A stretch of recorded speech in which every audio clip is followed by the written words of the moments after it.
ঝটপট রান্নার চটপট সমাধান। আসলে হালিম মিক্স অনেকটাই সহজ করে দিয়েছে আমাদের হালিম রান্না। আগে যখন নিজেরা বানিয়ে রান্না করতে হতো, অনেক কিছু মিক্সড করে ব্লেন্ড করো, অনেক ঝামেলা ছিল। রোজা থেকে আসলে এত ঝামেলা করা যায় না। তবে খুব কম তেলে মশলায় নিজেরা রান্না করে খেলে স্বাস্থ্যকর হয়, জন্য ঝামেলা কম করে দেখা যাচ্ছে নিজেরা রান্না করে খাওয়া যায় এমন পণ্যই আমরা খুঁজি। তো এরকম বাজারে অনেক ধরনের হালিম মিক্স পাওয়া যায়, সেখান থেকে আমি রাঁধুনি হালিম মিক্সটা কিনেছিলাম। এটা হচ্ছে পেঁয়াজ বেরেস্তার জন্য ভেজে রাখছি, আর এটা হচ্ছে এখানে হাফ কেজি গরুর মাংস ছিল, আমি এখানে একটু ছোট করে টুকরো করে নিয়েছি। আর হ্যাঁ, এখানে দুইটা আলুও দিয়েছি হালিমে, আবার আলুও পছন্দ করে আমার বাচ্চারা। তো মাংসটা প্রথমে একটু ভালো করে কষিয়ে নিচ্ছি আদা রসুন এবং হালিমের প্যাকেটে যে ছোট প্যাকেটে যে মশলা থাকে ওটা দিয়ে ভালো করে রান্না করে নিতে হবে। আসলে রোজা থেকে সবসময় ভাজা পোড়া খেলে যদিও আমাদের স্বাস্থ্যের জন্য বেশ সেটা ক্ষতিকর, তারপরেও কেন যেন আমরা বাঙালিরা মুখরোচক খাবার খেতে পছন্দ করি।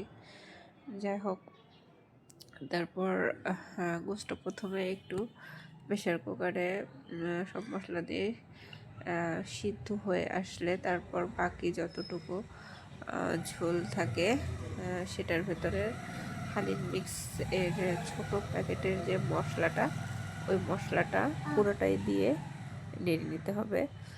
আর তারপর এর সাথে যুক্ত করতে হবে হালিম মিক্সের বড় প্যাকেটে থাকা যে ডাউলের গুঁড়া বিভিন্ন রকম ভিজিয়ে রেখেছিলাম। গরম পানি দিয়ে ভিজালে 15 মিনিট ভিজিয়ে রাখলে আসলে হয়ে যায়। তো আমি গরম পানি না, নর্মাল পানি দিয়েই আধা ঘন্টা 1 ঘন্টা মতো ভিজিয়ে রেখেছিলাম। আসলে ভিজিয়ে রাখলে কি একটু তাড়াতাড়ি সিদ্ধ হয়ে যায়, এটাই, তাছাড়া অন্য কোনো বেনিফিট নেই।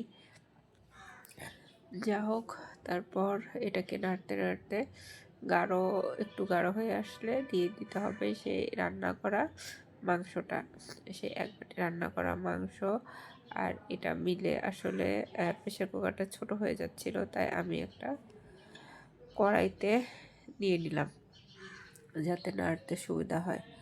সাথে দিয়ে দিলাম হালিম মিক্স।